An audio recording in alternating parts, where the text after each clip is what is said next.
up, buddy? TK here, and welcome to A Sucker for Slipcovers, which is the official name for my bi-weekly Blu-ray hauls. Yes, I've been trying to come up with a name for this series forever, and I didn't realize that the absolute perfect name has been staring me in the face since the very beginning of this series. I say I'm a sucker for slipcovers, like almost every time I pull up a movie with a slipcover. And I just now realized how perfect that name is. Well, actually, I realized it like a couple days ago. I don't know.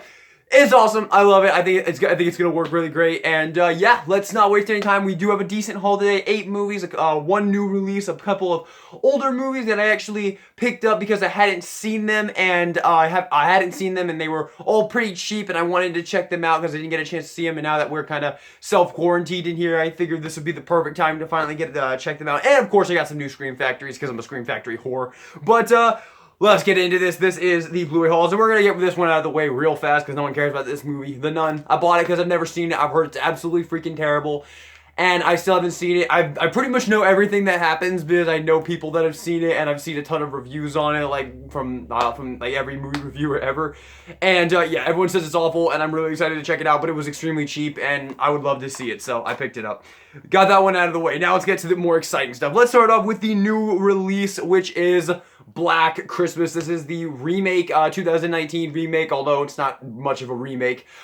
This movie is definitely not perfect. It has a lot of issues, but I've already checked this out, by the way. I actually rented it before I bought it, and I thought it was pretty enjoyable. I thought it was a decent little slasher. Imogen Poots is really great in this movie. She's the best part of it by far. All the other characters they're all alright. This is like one of those like feminist movies, and I'm like, I don't really have an issue with feminist movies, but this one is kind of taken to the 10s, and it does detract from it a little bit. But overall, I do find this movie pretty enjoyable, and I definitely will want to watch it again. The third act in particular, I thought was extremely entertaining.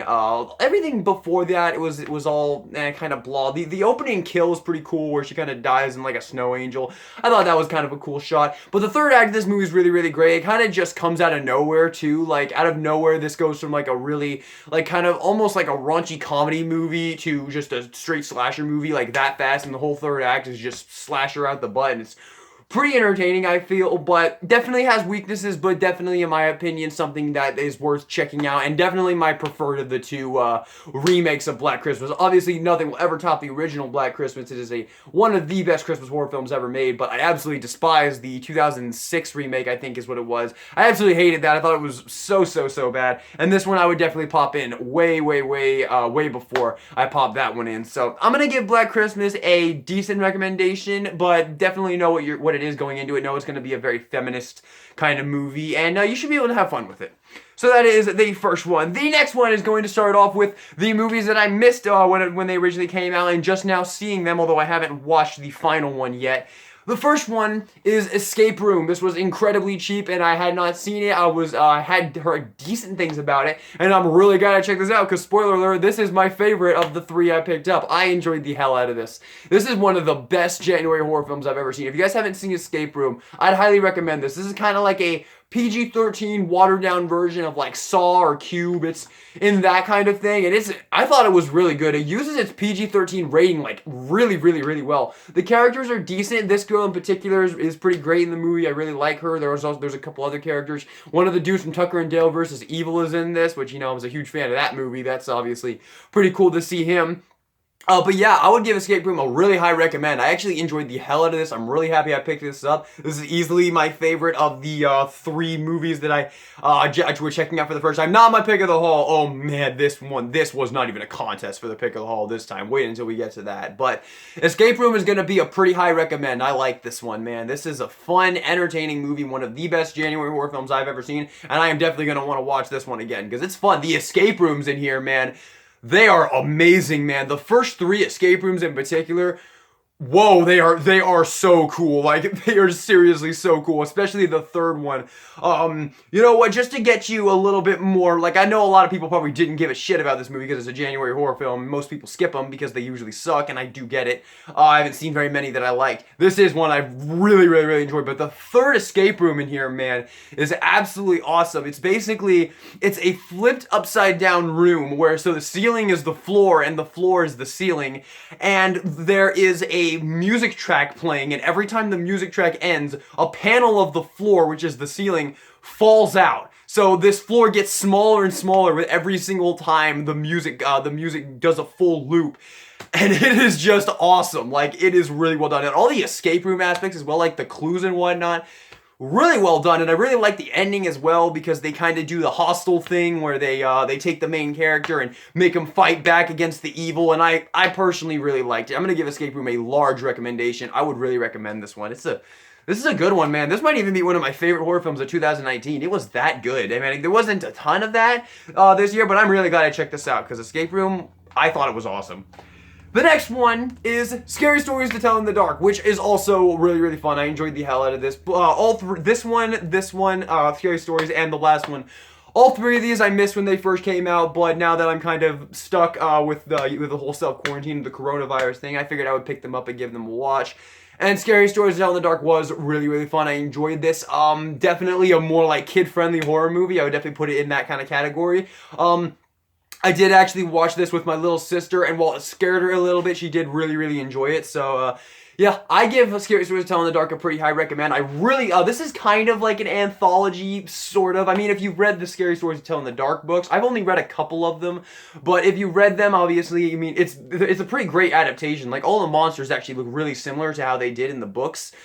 So if you are a fan of those, I would definitely recommend checking it out. But it is kind of like an anthology, except not entirely. It has anthology elements to it, like, I don't know, I don't really want to spoil anything, because I do want you to go check it out for yourself, because it's pretty fun and definitely an enjoyable one. So, yeah, Scary Stories to Tell in the Dark. It is produced by Guillermo del Toro. It's not directed by him, but he did do a lot of work on it. Watching the behind the scenes, he did do a lot of work on the movie, so that is, yeah, I'm gonna give this one a solid recommendation. Scary Stories to Tell in the Dark. Don't go into it thinking it's gonna be absolutely amazing, but go into it thinking it's gonna be a fun time, and it'll be a fun time. If I had to pick my favorite story, I would say The Red Room. The Red Room was absolutely my favorite, with the weird chick with a huge smile. It was extremely creepy. Loved that one. The cinematography was awesome. How like the room is just completely red and he keeps turning, and the girl is in every single corner.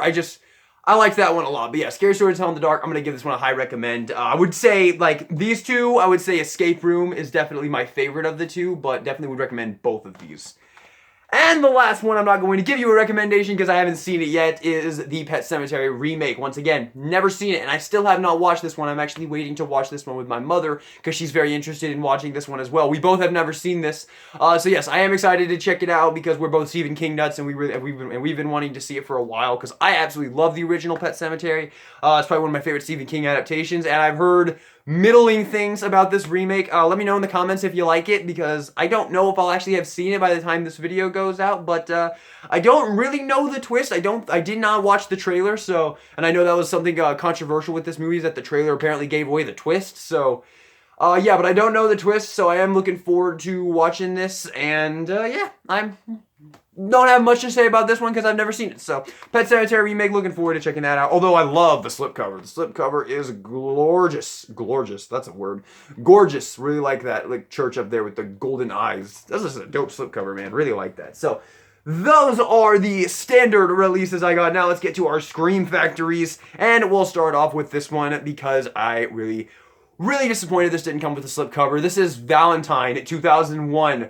Guys, this is an incredibly underrated slasher. I enjoyed the hell out of this. I watched this on Valentine's Day, like a month ago, like Valentine's Day basically, like this year, last Valentine's Day, and I enjoyed the hell out of it. I watched it alongside the My Bloody Valentine Collector's Edition from Scream Factory. I did not have this one. I just streamed it, and it was incredibly fun. I enjoyed the hell out of this. This is a post-Scream slasher that I had never seen before when I watched it that time, and it was extremely fun. I would definitely recommend checking this one out if you haven't already. It's a fun time. Really liked the killer in this one. The killer's look and then his action and the way he acted and all that, and the kills as well are all really cool. David Boreanaz is in this from Bones, and he's pretty great as well. So yeah, I'll give this one a solid recommendation.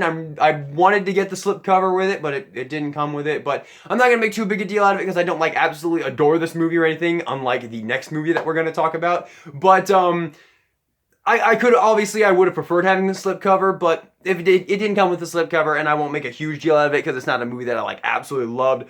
But this one, if this one hadn't come with the slipcover, I might have been a little bit heartbroken. Oh, baby. Species. I love this movie, dude. This movie, I just checked this movie out for the first time like 2 or 3 weeks ago. It was available free to watch for Amazon Prime members.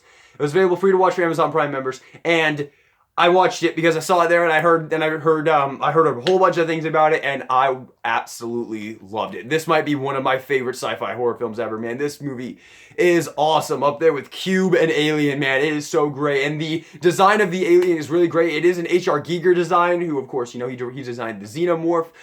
Really love this movie, man. This is such an awesome movie. You should definitely check this one out if you haven't already. This is 100% my favorite pickup of the haul. I really, really love this. This alternate cover artwork I'm not too fond of. I wish it was the one with Natasha Henstridge, like kind of half alien with like the head. I thought that one was really cool. So I was a little bit disappointed when that alternate artwork wasn't that one, but love the slipcover. Very, very nice. A little bit lacking for what you're used to with Scream Factory artwork, but still really, really nice. Do really like it with Syl on the front there. Natasha Henstridge is absolutely incredible in this movie for many reasons, but her acting is really, really spot on in here, I thought. The other characters are really great as well. Ben Kingsley is in this, which I don't know, but apparently he's a big name. I don't know anything about him. Maybe it's another Rooney Mara situation.